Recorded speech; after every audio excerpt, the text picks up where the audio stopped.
कहा टाटा गोड़ के भय रहा। बोलो भागवत भगवान की जय। मैया ने कहा अच्छा ठीक है महाराज। भगवान ने कहा आप मेरी बहुत सेवा की है। करदमी ने कहा आप हमारी बहुत सेवा की है, मांगिए क्या वरदान मांगती हैं। मैया ने कहा हे प्रभु, एक औरत की एक ही इच्छा होती है कि उनके पुत्र हो जाएं, हमारे पुत्र हो जाएंगे, इससे ज्यादा हमको कुछ नहीं चाहिए। और हमारी एक ही इच्छा है कि हमको पुत्र हो जाए, हमको पुत्र हो जाएंगे, इससे ज्यादा हमको कुछ नहीं चाहिए। पुत्र दे दीजिए प्रभु, पुत्र दे दीजिए। करदम ऋषि ने कहा आप बहुत सेवा की हैं और आप हमारी पत्नी हैं, हम आपको पुत्र देते हैं। करदम ऋषि कामत विमान को बुलाते हैं, काम रूपी विमान को बुलाते हैं और करदम ऋषि अपने आशीर्वाद से अपने 22 साल के पुरुष बन जाते हैं और उनकी पत्नी 18 साल के सुंदर सी कन्या के रूप को ग्रहण कर लेती है। अब कामन विमान में बैठ करके करदम ऋषि कामन विमान में जाते हैं और करदम ऋषि के वहां भगवान की कृपा होती है और करदमं ऋष्यवीणां संजना साश्वही सुता। और आज करदम जी के वहां 9 कन्याओं का जन्म हुआ। करदम ऋषि की 9 पुत्री हुई। अब लड़की धीरे धीरे बड़ी हो जाती है, लड़की बड़ी हो रही है। माँ कह रही है हे प्रभु लड़की बड़ी हो रही है, विवाह करने के लिए वर खोजिए। करदम ऋषि ब्रह्मा जी के पास चल गए, हे प्रभु आपके 10 मानस पुत्र हैं, एक तो लड़का आपका सन्यासी निकल गया है, बच्चे 9 के साथ हमारी बेटियों का विवाह कर दीजिए। ब्रह्मा जी ने कहा हे प्रभु क्षमा करिए, हमारे वो लड़का जन्म से ही सन्यासी हो गया। ऋषि जी ने कहा कौन? अरे सुनिए, हमारा एक पुत्र जो नारद है वो जन्म से ही सन्यासी हो, वो विवाह करने वाला नहीं है। करदम ऋषि के वहां ही सती अनुसुईया इत्यादि पुत्रियां हुई। तो ब्रह्मा जी की 9 मानस पुत्रों के साथ करदम जी की बेटियों का विवाह संपन्न हुआ। करदम ऋषि ने कहा हे प्रभु, हे देवी, तुमने लड़की कहा लड़की दी, अब हम जा रहे हैं भगवान की पूजा। देवी ने कहा हे प्रभु, बेटी तो अपने अपने घर गई, बुढ़ापा आने वाला है और बुढ़ापा में सेवा के लिए पुत्र चाहिए, एक पुत्र दे दीजिए। अगर एक पुत्र हो जाएगा तो यह बुढ़ापा में सेवा करेगा। अगर पुत्र कुपुत्र हो गया तब तो सेवा करेगा, पुत्र अगर पुत्र हो गया तब तो सेवा करेगा। अगर वही पुत्र कुपुत्र हो जाए तो कुपुत्रों सेवा करते हैं। कौन सेवा जान रही है? हई बात आजकल हर गाँव में सुनाया था कि फलाने रहने अपने माई दादा के खूब मरने। सुनाला कि नहीं सुनाला? हाँ सुनाला ना। एक चीज जान जाइए, जो पुत्र अपने माँ बाप को मारता है वो जीवन में कभी भी सुख चैन से रहने वाला नहीं। बाप अपने बेटे को आगे बढ़ाने के लिए क्या क्या नहीं करता। एक बाप चोरी करता है लड़का करता, मेहनत करता है लड़का के लिए, परिश्रम करता है लड़के के लिए। अगर वही लड़का बड़ा होकर के माँ बाप का सम्मान करे तो फिर वो उस लड़के को जीवन में जीने से कोई फायदा नहीं। 2 रोटी कमे मिल रहा है और बच्चा अगर सेवा कर रहा है, बच्चा बात मान रहा है तो समझ जाइएगा इस संसार के सबसे अमीर है और खूब पैसे के बाद लड़का शुरू से बोल नहीं रहा है, कोई सेवा नहीं है, तो मेरी माँ समझ जाइएगा कि आपसे बड़ा दुर्भाग्यशाली संसार में कोई नहीं।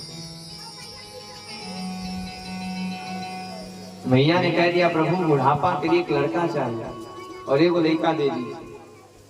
आज इन्हीं करदम जी के वहां भगवान का अवतार होने वाला है। करदम जी ने कहा चलिए ठीक है, और आज यही करदम ऋषि के वहां करदम स्वरूपेण नारायण कृष्णम, करदम जी के वहां सुंदर से पुत्र का जन्म होता है जिसे कपिल के नाम से जानते हैं। वो कपिल भगवान की कृष्ण कृष्ण कन्हैया लाल की जय, भागवत भगवान की जय। कपिल जी महाराज का जन्म होता है। करदम ऋषि ने कह दिया कि आपने पुत्र मांगा, पुत्र दिए, हम जा रहे हैं। और करदम जी पुत्र देकर के वहां से चले गए।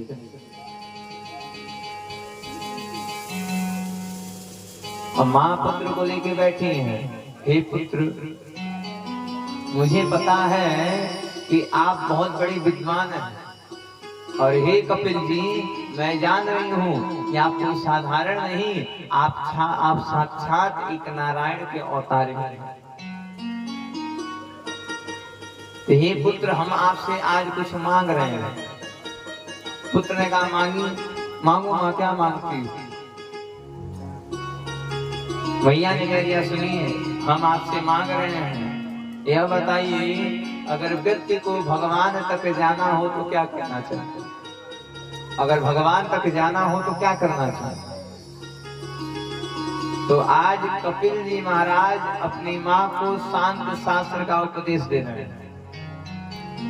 शांत शास्त्र, सुनो माँ, अगर भगवान तक जाना है, अगर भगवान तक पहुंचना है, तो सबसे पहले संतों का संगत करो।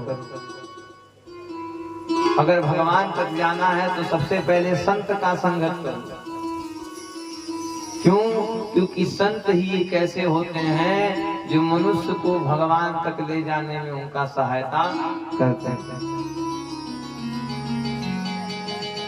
आया ध्यान दीजिएगा, कपिल जी महाराज कह रहे हैं, माँ, संत का संगत करिएगा, लेकिन सोच समझ के करिएगा कि संत बाबा असली वाले हैं कि नकली वाले। इंडिया में कई बाबा जेले में है संत। इंडिया में कई बाबा लोग जेले में बंद। कपिल जी कह रहे हैं कि संत का संगत करिएगा, लेकिन सोच समझ के करिएगा कि कौन संत जी असली है, कौन संत जी नकली। अच्छा, द्वार पे भिक्षा याचन करने के लिए संत लोग आते हैं ना।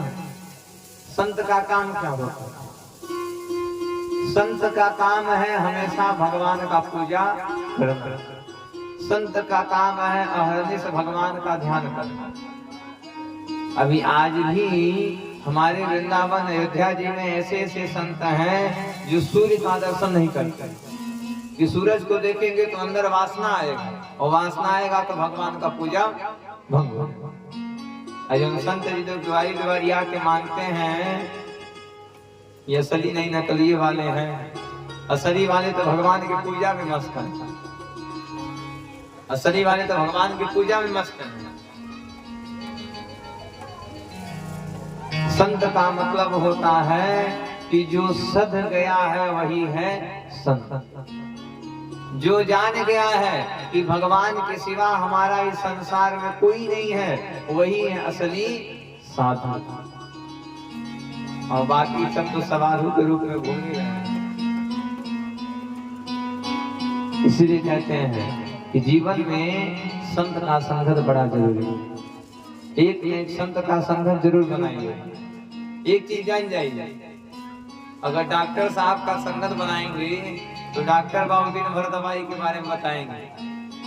डॉक्टरी दुकानी बैठम दिन भर दवाइये सुना, फलाने दवाई ढकाने दवाई।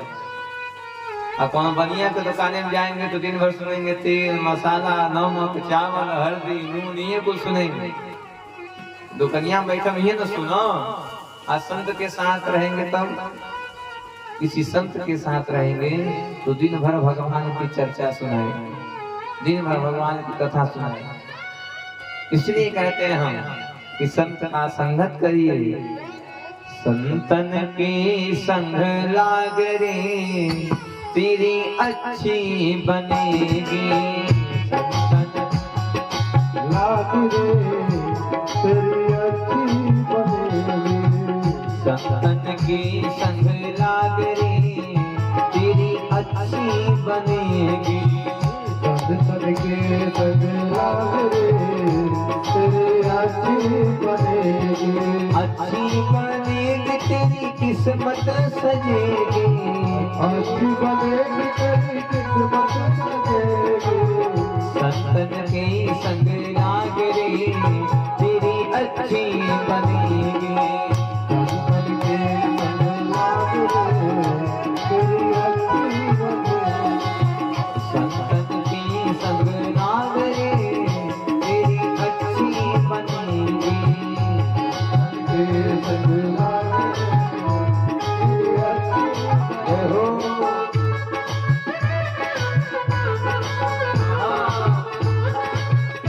संत भगवान की।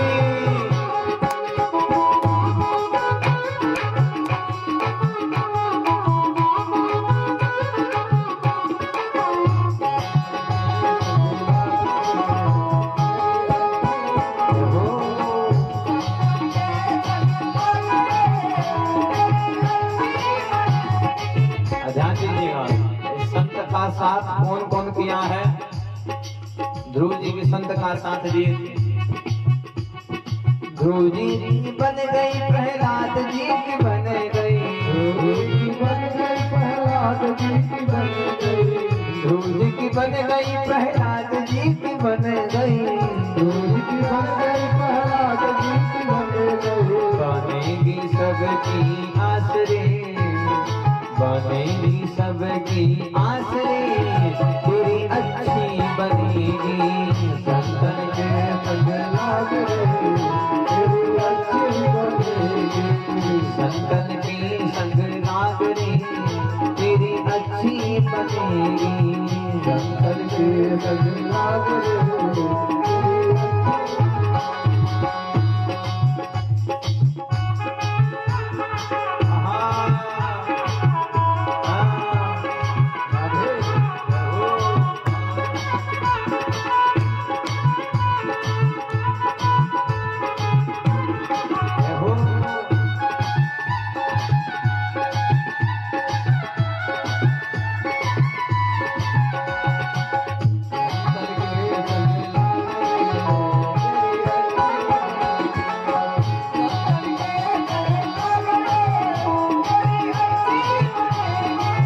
संतन के संग लाग रे तेरी अच्छी बनेगी, संतन के संग लाग रे तेरी अच्छी बनेगी। तेरी बिगड़ी बनेगी तेरी अच्छी बनेगी, तेरी बिगड़ी बनेगी तेरी अच्छी बनेगी।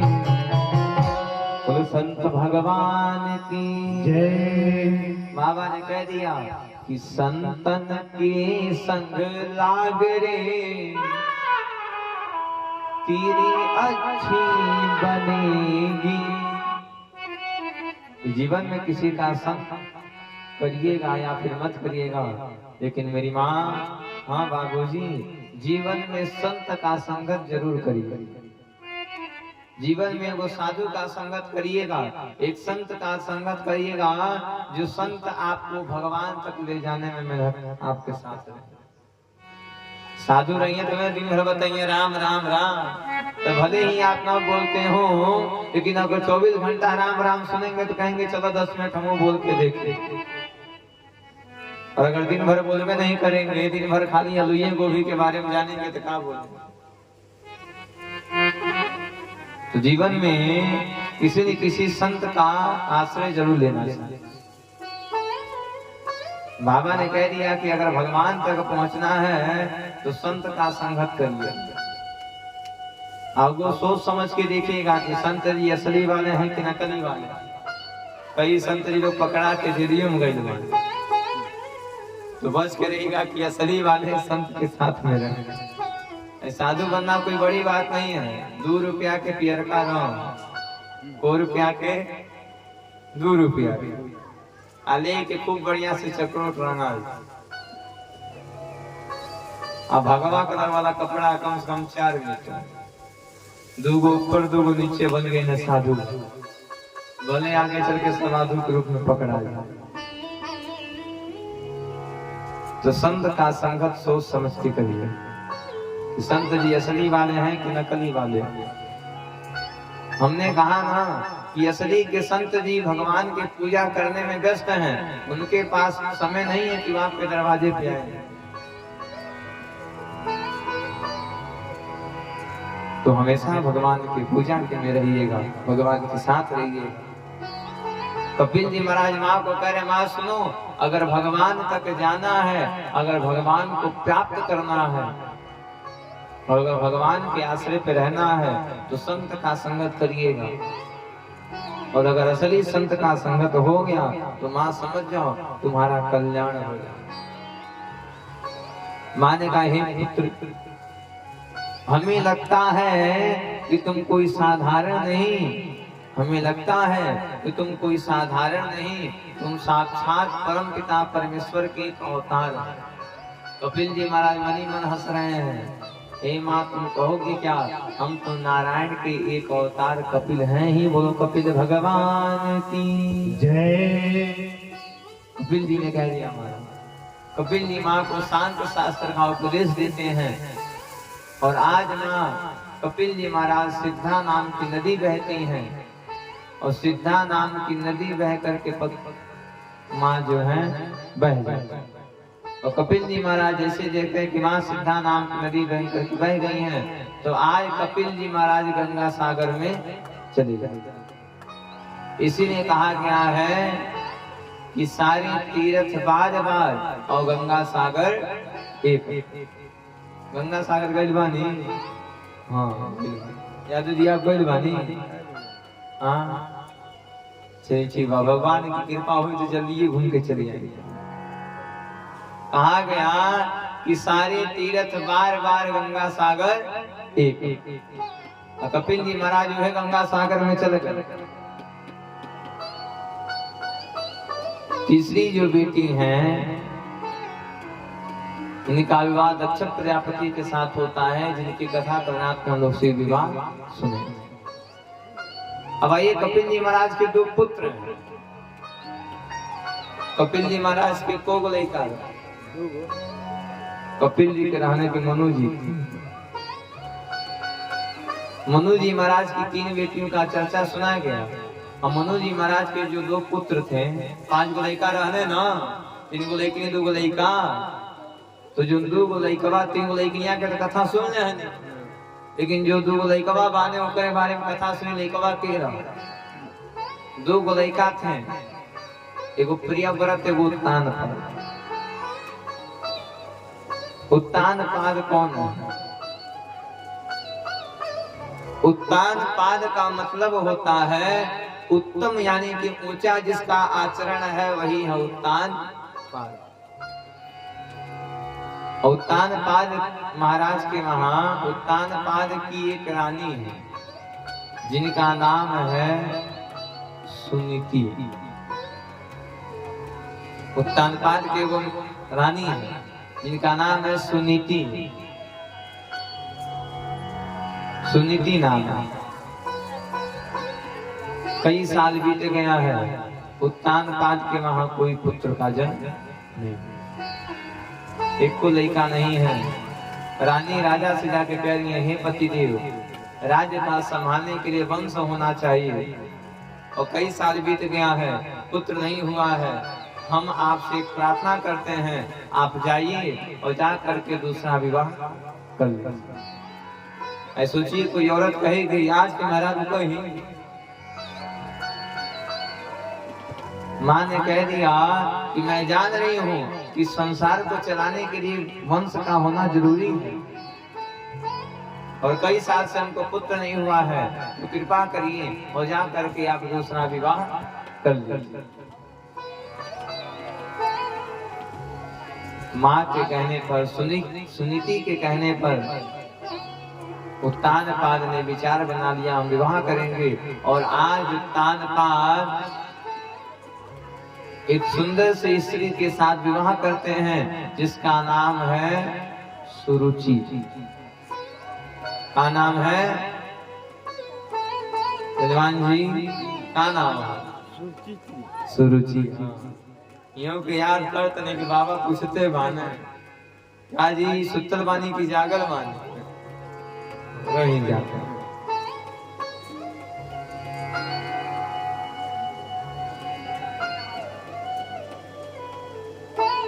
सुनीति राज्य के भलाई के लिए राजा से कही थी कि जाके विवाह करिए, लेकिन जैसे ही दूसरी की औरत आई आके लगी ताना देने और राजा को अपने बस में कर लिया।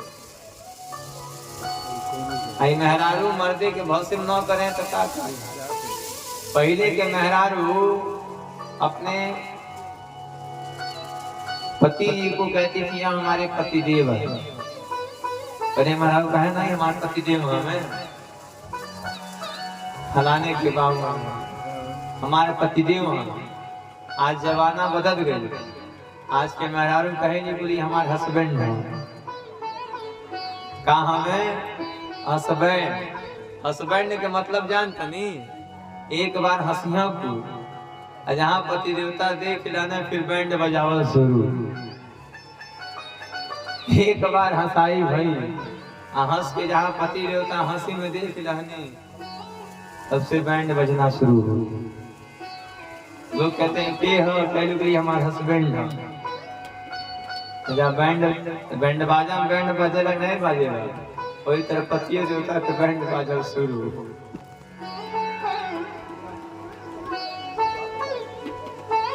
तो सुनीति मैया तो राज्य कार्य के लिए दूसरा विवाह करने के लिए कही थी भाई दूसरी औरत आ जाएगी उससे पुत्र हो जाएगा तो राज्य होगा।